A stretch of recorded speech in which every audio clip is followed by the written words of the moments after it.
Hello दोस्तों, स्वागत है हमारे YouTube चैनल में। और आज की इस क्लास में हम लोग पढ़ेंगे जो हमारी आर्ट एंड कल्चर वाली सीरीज़ चल रही थी, उसमें हमने पढ़ा था जो भारत के त्यौहार एवं जो पर्व हैं, जो फेस्टिवल्स ऑफ इंडिया हैं, उनके बारे में हम लोग पढ़ रहे थे। और इसकी एक क्लास हो चुकी है जिसमें हमने पढ़ा था जो हमारे उत्तर पूर्व के यानी नॉर्थ ईस्ट के जो हमारे राज्य हैं वहाँ पर जो फेस्टिवल मनाए जाते हैं उनके बारे में हमने डिटेल में पढ़ा था। और आज की क्लास में हम लोग जो हमारे उत्तर भारत के और जो हमारे दक्षिण भारत के इम्पोर्टेंट फेस्टिवल्स हैं उनके बारे में डिस्कस करेंगे और डिटेल से जानेंगे इनके बारे में। तो चलिए स्टार्ट करते हैं आज की क्लास को। तो सबसे पहले हम देखते हैं जो हमारे उत्तर भारत के पर्व हैं यानी जो हमारे नॉर्थ इंडिया के फेस्टिवल्स हैं, इंपॉर्टेंट फेस्टिवल्स, उनके बारे में देखते हैं। तो सबसे पहले इसमें आता है हेमिस पर्व। तो हेमिस पर्व कहाँ मनाया जाता है? तो हेमिस पर्व मनाया जाता है लद्दाख में। तो लद्दाख में मनाया जाता है हेमिस पर्व और ये रिलेटेड है बौद्ध धर्म से रिलेटेड है ये जो पर्व है। और आप सभी को पता है जो तिब्बत के पास ही पड़ता है लद्दाख, तो इसलिए यहाँ पर बौद्ध धर्म के लोग आपको ज़्यादा मिलेंगे, यानी बौद्ध धर्म से रिलेटेड ये जो फेस्टिवल है वो यहाँ पर मनाया जाता है। और ये मनाया जाता है जून माह में। किस माह में मनाया जाता है? जून माह में इस फेस्टिवल को मनाया जाता है। और ये मनाया जाता है जो तिब्बती बौद्ध धर्म के संस्थापक थे जिनका नाम था संत पद्मसंभवम। ये तिब्बती बौद्ध धर्म के संस्थापक थे, तो इनके जन्मदिन के अवसर पर इस फेस्टिवल को मनाया जाता है। इस फेस्टिवल को मनाया जाता है और इसमें आपको तिब्बती संस्कृति जो कल्चर है, तिब्बत का जो कल्चर है वो इस फेस्टिवल में आपको देखने को मिलेगा। तो आपको याद रखना है इससे रिलेटेड किस राज्य में ये पर्व मनाया जाता है, हेमिस पर्व। और हेमिस एक राष्ट्रीय उद्यान, नेशनल पार्क भी है, वो भी लद्दाख में स्थित है, तो उससे आप इसको याद भी रख सकते हैं। बढ़ते हैं अगले फेस्टिवल की ओर और अगला फेस्टिवल है लोहड़ी पर्व। लोहड़ी पर्व जो कि आपको पूरे नॉर्थ इंडिया में मनाया जाता है, लगभग कई सारे राज्यों में इसको मनाया जाता है लोहड़ी पर्व को। तो ये मनाया जाता है कहाँ? वैसे तो ये मेन पंजाब का फेस्टिवल्स है, लेकिन पंजाब के साथ साथ हरियाणा, यूपी और दिल्ली के कुछ क्षेत्रों में इस पर्व को मनाया जाता है, लोहड़ी पर्व को मनाया जाता है। और ये सिख धर्म से रिलेटेड पर्व है, यानी सिखों का एक पर्व है, ये फेस्टिवल्स है लोहड़ी। और ये मनाया जाता है शीत ऋतु के समाप्त होने पर। शीत ऋतु के समाप्त होने के अवसर पर इस पर्व को मनाया जाता है, लोहड़ी पर्व को। और ये मकर संक्रांति से एक दिन पहले इस फेस्टिवल को मनाया जाता है। पंजाब, हरियाणा, यूपी और दिल्ली वाले कुछ क्षेत्रों में इस पर्व को मनाया जाता है। बढ़ते हैं अगले फेस्टिवल की ओर और अगला फेस्टिवल है सरहुल पर्व। तो जो सरहुल पर्व है ये मनाया जाता है कहाँ? ये मनाया जाता है झारखंड, छत्तीसगढ़, उड़ीसा और वेस्ट बंगाल। और जो सरहुल पर्व है ये मुख्यतः आदिवासियों द्वारा मनाया जाता है, क्योंकि जो झारखंड है, छत्तीसगढ़ है, यहाँ पर आदिवासी निवास करते हैं, बहुत सारी जनजातियाँ यहाँ पर निवास करती हैं, झारखंड, छत्तीसगढ़, उड़ीसा और वेस्ट बंगाल वाले एरिया में। तो इसलिए ये आदिवासियों के द्वारा मनाया जाने वाला पर्व है सरहुल पर्व। और ये मनाया जाता है बसंत ऋतु में, यानी जब चैत्र मास का आरंभ होता है तो वसंत ऋतु के अवसर पर इस फेस्टिवल को मनाया जाता है झारखंड, छत्तीसगढ़, उड़ीसा और वेस्ट बंगाल में। और ये होता है नव वर्ष के आगमन का प्रतीक। नव वर्ष के आगमन का प्रतीक होता है ये फेस्टिवल। तो ये आप इससे रिलेटेड इमेज भी देख सकते हैं, यही है सरहुल पर्व। बढ़ते हैं अगले फेस्टिवल की ओर और अगला जो फेस्टिवल है वो है कर्मा पर्व। हमने एक कर्मा नृत्य के बारे में पढ़ा था जब हमने डांस वाली जो हमारी सीरीज थी उसमें जब हमने पढ़ा था, तो कर्मा नृत्य के बारे में पढ़ा था। तो उसी में ये फेस्टिवल भी मनाया जाता है, कर्मा पर्व फेस्टिवल भी मनाया जाता है। और ये मनाया जाता है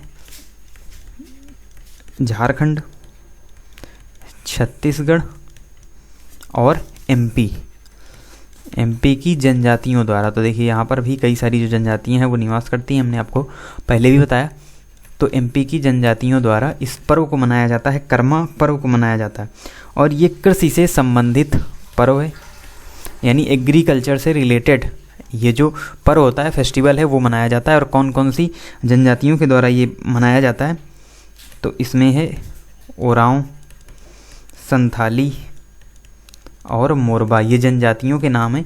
इन जनजातियों के द्वारा इस फेस्टिवल को मनाया जाता है और इसमें जो वृक्ष हैं उनकी पूजा की जाती है। आप देख भी सकते हैं फिगर में, जो वृक्ष होते हैं यानी वृक्षों की पूजा की जाती है जनजातियों के द्वारा। ये एक मनाया जाने वाला फेस्टिवल है। तो आपको याद रखना है कहाँ पर ये फेस्टिवल मनाया जाता है, तो झारखंड, छत्तीसगढ़ और एमपी में मनाया जाता है। ऑप्शन के हिसाब से आपको इसको टिक करना होगा क्योंकि 3 राज्यों में ये मनाया जाता है कर्मा पर्व। चलिए बढ़ते हैं अगले फेस्टिवल की ओर, और अगला फेस्टिवल है यहाँ पर मिंजर पर्व। तो जो मिंजर पर्व है ये मनाया जाता है हिमाचल प्रदेश में। हिमाचल प्रदेश में मनाया जाने वाला ये एक फेस्टिवल है और हिमाचल प्रदेश में जो चंबा घाटी है, चंबा घाटी का ये फेस्टिवल है जो मिंजर पर्व है। अब मिंजर इसका नाम कैसे पड़ा, तो जो वहाँ पर गेहूँ है, धान है, मक्का है, जौ है, इनकी जो बालियाँ होती हैं इनको ही स्थानीय भाषा में मिंजर कहा जाता है। हिमाचल प्रदेश में यानी चंबा घाटी वाले एरिया में जो गेहूँ, धान, जौ, इनकी जो बालियाँ होती हैं उनको ही कहा जाता है मिंजर, तभी इस फेस्टिवल का नाम पड़ा है मिंजर फेस्टिवल। और ये 1 सप्ताह तक चलने वाला त्यौहार होता है, यानी 1 सप्ताह तक ये जो त्यौहार है वो चलता है। फिर ये जो मिंजर होती हैं, जो बालियाँ होती हैं, इनको प्रवाहित किया जाता है और इसके साथ ही ये जो फेस्टिवल है वो समाप्त हो जाता है। तो आपको याद रखना है ये हिमाचल प्रदेश की चंबा घाटी में मनाया जाने वाला पर्व है मिंजर पर्व, और 1 सप्ताह तक ये पर्व चलता है। बढ़ते हैं अगले फेस्टिवल की ओर। अगला फेस्टिवल है बंधन पर्व। तो बंधन पर्व जो है ये मनाया जाता है झारखंड के आदिवासियों के द्वारा। तो जो बंधन पर्व है ये झारखंड के आदिवासियों के द्वारा मनाया जाने वाला पर्व है। और इसमें क्या करते हैं, बंधन पर्व में पशुओं से रिलेटेड पर्व है, यानी जो पशु होते हैं उनको, जो आदिवासी लोग होते हैं उन पशुओं को सजाते हैं। और फिर एक गीत होता है ओहिरा गीत, तो इस गीत को गाया जाता है इस फेस्टिवल के अवसर पर। तो ये मेनली याद रखना है ये जो कहाँ का ये फेस्टिवल है, तो ये फेस्टिवल है झारखंड का। और इसके साथ ही साथ एक और फेस्टिवल आता है जिसमें फुलैच पर्व का मनाया जाता है। तो ये मनाया जाता है हिमाचल प्रदेश के किन्नौर में। हिमाचल प्रदेश के किन्नौर में मनाया जाता है ये फेस्टिवल फुलैच पर्व, और इसको मनाया जाता है सितंबर मंथ में। सितंबर में इस पर्व को मनाया जाता है फुलैच पर्व। फिर एक फेस्टिवल आता है हमारा भक्ता पर्व फेस्टिवल। तो ये एसएससी में पूछा गया क्वेश्चंस भी है कि जो भक्ता पर्व फेस्टिवल से ये कहाँ मनाया जाता है, तो ये मनाया जाता है झारखंड में। झारखंड में मनाया जाने वाला ये फेस्टिवल है, और ये बसंत और गर्मियों की अवधि के बीच मनाया जाता है, यानी बसंत ऋतु समाप्त होती है और गर्मियों की शुरुआत होती है, उसी अवधि के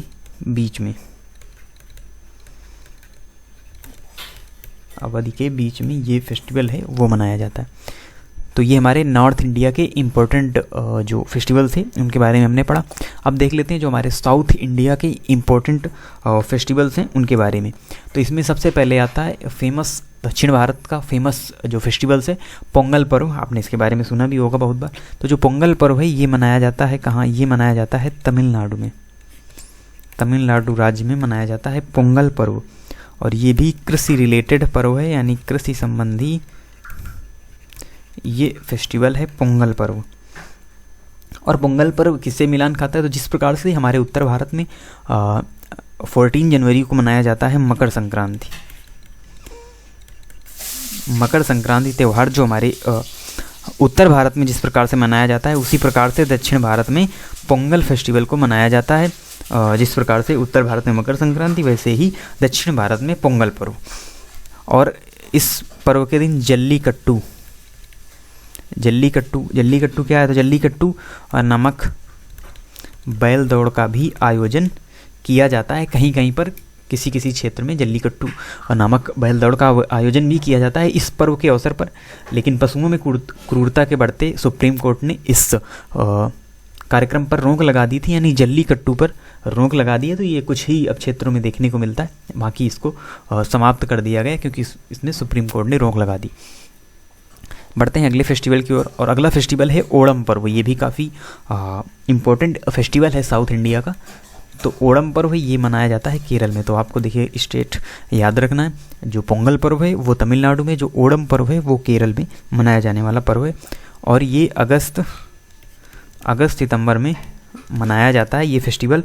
और इस फेस्टिवल के दिन क्या होता है, ये मुख्यतः भगवान विष्णु को समर्पित ये फेस्टिवल है ओणम पर्व। और ऐसा कहा जाता है कि मतलब हिंदू धर्म से संबंधित ये त्यौहार है। ऐसा कहा जाता है कि जो महाबली थे वो पाताल से अपनी प्रजा से, यानी महाबली पाताल से अपनी प्रजा से मिलने आते हैं इसी दिन, यानी ओणम पर्व। और उसी खुशी में जो ओणम पर्व है वो मनाया जाता है। क्योंकि हिंदू मिथोलॉजी में एक स्टोरी है, जब महाराज बलि को भगवान विष्णु ने पाताल भेज दिया था, जब वो 3 पग ज़मीन मांग रहे थे। इस प्रकार से स्टोरी है हमारे हिंदू मिथोलॉजी में। तो उसी अनुसार से ये जो फेस्टिवल्स है वो मनाया जाता है। महाबली पाताल से अपनी प्रजा से मिलने आते, ऐसा माना जाता है यहाँ के लोगों के द्वारा, और इसीलिए इस फेस्टिवल को मनाया जाता है। बढ़ते हैं अगले फेस्टिवल की ओर, और अगला फेस्टिवल है विशु पर्व। तो विशु पर्व क्या है, तो विशु पर्व भी मनाया जाता है कहाँ, केरल में। और केरल में मनाया जाता है। उसके साथ ही साथ ये भी एक हिंदू त्यौहार है, यानी ये नव वर्ष का त्यौहार है और हिंदुओं द्वारा ही मनाया जाता है। यानी ये मुख्यतः हिंदू धर्म से रिलेटेड ही फेस्टिवल से नव वर्ष का त्यौहार है। और ये पड़ता है मलयाली कैलेंडर। हमने आपको बताया था बहुत सारे कैलेंडर होते हैं और उनमें अलग अलग सभी जो डेटेड होती हैं वो होती हैं। तो मलयाली कैलेंडर के मेडम माह में, तो ये मलयाली कैलेंडर का एक मंथ होता है, जैसे हमारे ग्रेगोरियन कैलेंडर में होते हैं जनवरी फरवरी मार्च अप्रैल, उसी प्रकार से मलयाली कैलेंडर का एक मंथ होता है मेडम मंथ। उसी मंथ में इस विशु पर्व को मनाया जाता है। और ये मंथ ग्रेगोरियन कैलेंडर के हिसाब से कब पड़ता है, तो ग्रेगोरियन कैलेंडर में ये जो मंथ है ये पड़ता है अप्रैल मंथ में। यानी जब ग्रेगोरियन मंथ में अप्रैल मंथ शुरू होता है, तब मलयाली कैलेंडर में मेडम माह शुरू होता है, जो मलयाली कैलेंडर का नव वर्ष होता है। इसीलिए नव वर्ष के उपलक्ष्य पर ये जो विशु पर्व है ये मनाया जाता है। बढ़ते हैं अगले फेस्टिवल की ओर, और अगला फेस्टिवल है उगादी पर्व। तो उगादी पर्व कहाँ मनाया जाता है, तो ये मनाया जाता है कर्नाटक और आंध्रा यानी आंध्र प्रदेश में, और साथ ही साथ तेलंगाना जो कि आंध्र प्रदेश का ही एक पार्ट है। तो कर्नाटक, आंध्र प्रदेश और तेलंगाना में मनाया जाता है ये उगादी पर्व। और हिंदू पंचांग में ये नववर्ष का प्रारंभ होता है, और उसी नववर्ष के प्रारंभ के अवसर पर ही ये जो उगादी पर्व है ये यहाँ पर मनाया जाता है। और इसी समय महाराष्ट्र में काफ़ी फेमस जो फेस्टिवल है गुड़ी पड़वा फेस्टिवल, ये भी मनाया जाता है महाराष्ट्र में इसी समय। तो बढ़ते हैं अगले फेस्टिवल की ओर, और अगला फेस्टिवल है बोठुकम्मा पर्व। तो बोठुकम्मा पर्व कहाँ मनाया जाता है, तो ये तेलंगाना राज्य में मनाया जाता है। क्योंकि आंध्र प्रदेश से तेलंगाना को अलग किया गया, तो ये एक अलग राज्य, तो तेलंगाना